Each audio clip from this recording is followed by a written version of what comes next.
Hey guys, and welcome back. In today's video, I'll be testing a new series that I can focus on until Season 8 officially commences. I'm not sure if you have this issue as well, but for me, during preseason, I have no competitive drive to play ranked matches. It seems unappealing to me to sit in a queue for 20-30 minutes for a game that's likely going to be shorter than the actual queue I was sitting in. Anyway, I think the easiest solution is to just climb from low to high elo, playing a bunch of random off-meta builds that you guys suggest in the comments. I'm sure this won't be appealing to everyone, but I am personally going to enjoy it, and I hope a large portion of you do as well. Without wasting any more of your time, I'll introduce you to the first build of the series, and that's Send God's full tank Karma with Kleptomancy. Here we go.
Hey yo, we're finally in the game. I hope you got to see some of the potential that Tank Karma Top has in the clips I just showed. Those were some of the highlights while I was learning to play the build. So those are only normals. I think that's the format we're probably going to stick to. I'll pick an interesting build from the comments, learn it in normals until I'm ready to play it in ranked. By the way, if you're actually interested in playing Tank Karma, I'd suggest you use it as a counter towards melee champions. Mostly because of Klepto. It's actually so damn easy to abuse it against them. They have no option but to walk up and farm. Just trying to proc it as much as I can. I need to aim to use my ult Q during level 1. Because we're running the ultimate hat in the runes, the sooner we use the ult, the better. What I mean by that is that each time you cast your ultimate, the cooldown of the spell is reduced. It can reduce it up to a total of 15%, I think, after casting it 6 times. So it's in your best interest to cast them ASAP. He is chunking us down. Gangplank is kind of like a mixture between the melee and range champion. So it's not going to be optimal, but at the same time it should be okay once we get a little bit of armor. If you're playing the top lane, you should be aiming to get your ward out by 240. For most junglers, that's about the time when they finish a standard clear. There's the Lee Sin.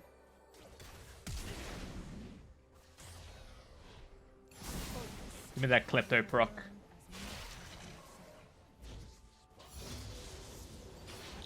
So you're going to skip over the W and put 2 points into Q to maximize burst in the early levels while you still have pressure. Never again. Gonna tell them he flashed.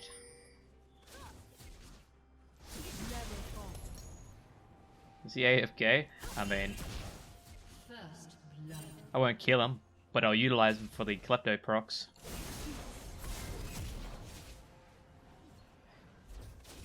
Looks like he's DC'd. Kleptomancy and Karma work really well together, because she can just utilize her shield and movement speed that she gets from her E to poke the opponent and then pull back without taking any damage from the minion aggro, making the exchange completely free. A summoner has disconnected. Man, Lucian's gone now as well. Might be server issues.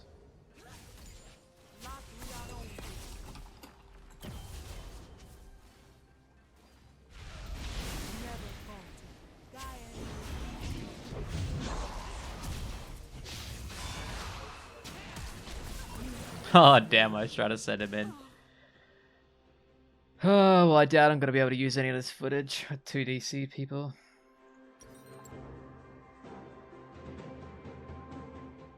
Okay, we're fast forwarded about 15 minutes into the future. GP came back and our Lucian never did, so it's 4v5 and we have a shot at winning. Our team fight's pretty strong and we have a level advantage. I think 4v5 right now we're a lot stronger because we have the levels and our ADC is quite fed. All I need to do is peel the Jinx and we should be fine.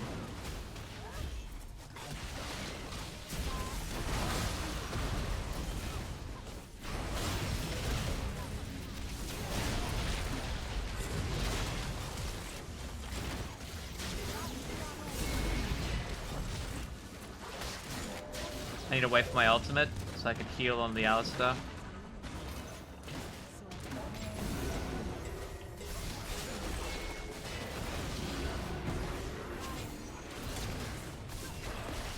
Oh, he just pulled him out.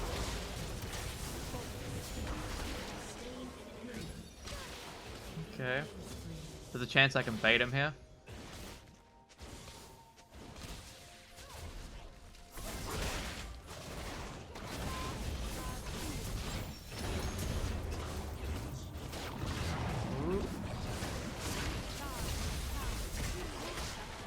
Oh, I missed my key.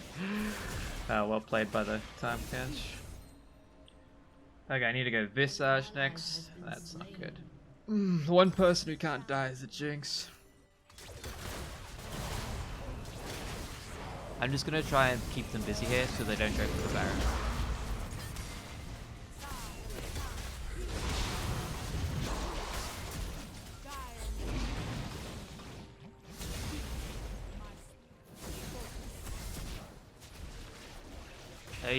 This is kind of risky, but I have no choice. I need to go and ward it.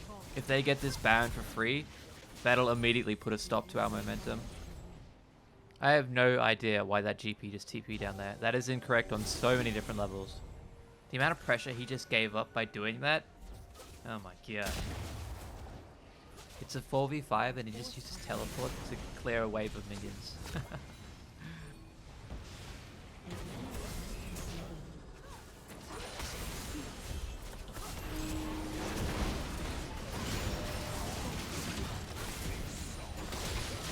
Baron, quick. GP was bot and he TP'd. I got teleport if he rushes the mid.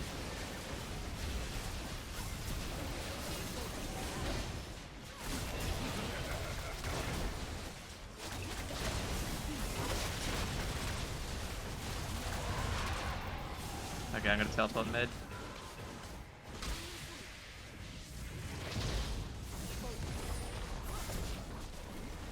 It's really good for us. If we're gonna win, it's gonna be off this Baron right here.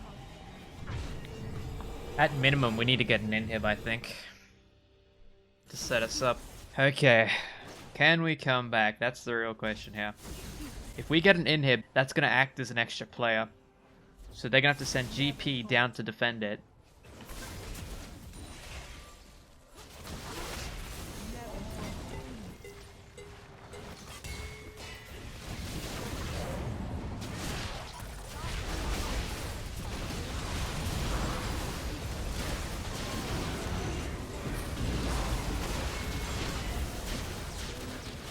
Trying to kite.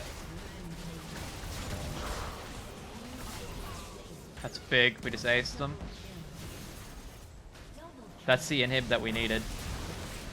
Actually, that's getting awfully close to an end. Nah, we can't end. Just the inhib.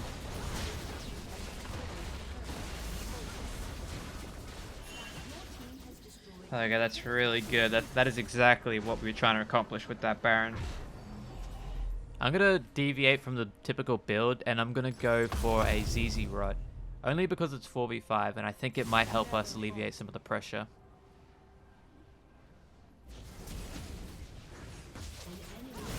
Oh wow, we got a pick somehow. That pick could give us the game. I mean, it's 4v4 and we have a massive lead in gold.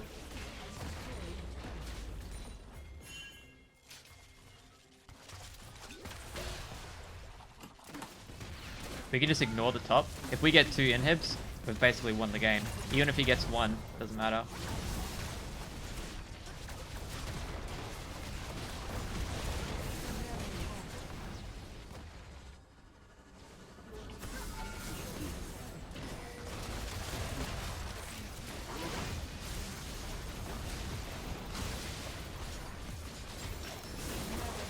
It's good.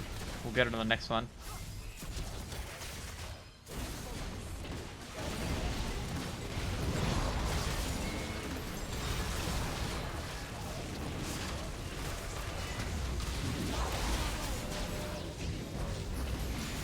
Great, we'll take the trade, we'll take the trade.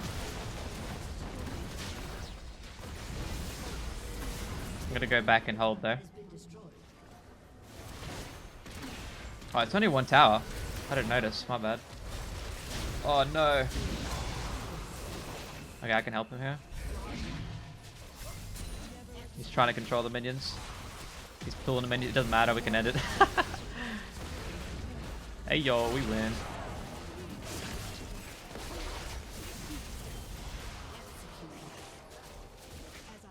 Did it 4v5.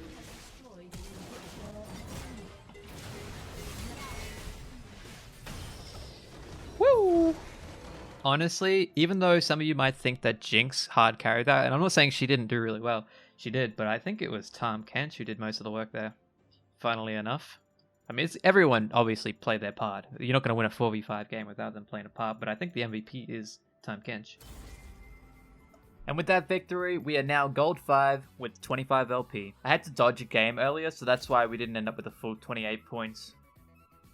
The first step is to not tilt or flame. Just stay cool and soak as much farm as you can. The thing about being in a 4v5 game is that your team will always end up with a level advantage, as the experience is being distributed between 4 players instead of 5. This should also mean that you end up with more gold, assuming you've stabilized the game to a point where you're not feeding. Of course, each game is different, but most of the time you should have a small window to come back. Just don't let the game go for too long, or else the enemy's going to catch up in gold and experience, and once that happens, it's not a pretty sight. On the flip side, if you're against the 4 players and you have 5 on your team, you should group ASAP and force objectives. If you force the enemy team to group, they won't be gaining as much experience as a team. But in a scenario, if you're already losing to the team that was 4v5, you should just stall the game out until all your players have caught up in experience and gold. I know how frustrating it can be to start losing the 4v5 team fights, but you need to make the call to just stop fighting and farm. Just because you can't win the 4v5 at 25 minutes doesn't mean you won't stomp them at 35 minutes.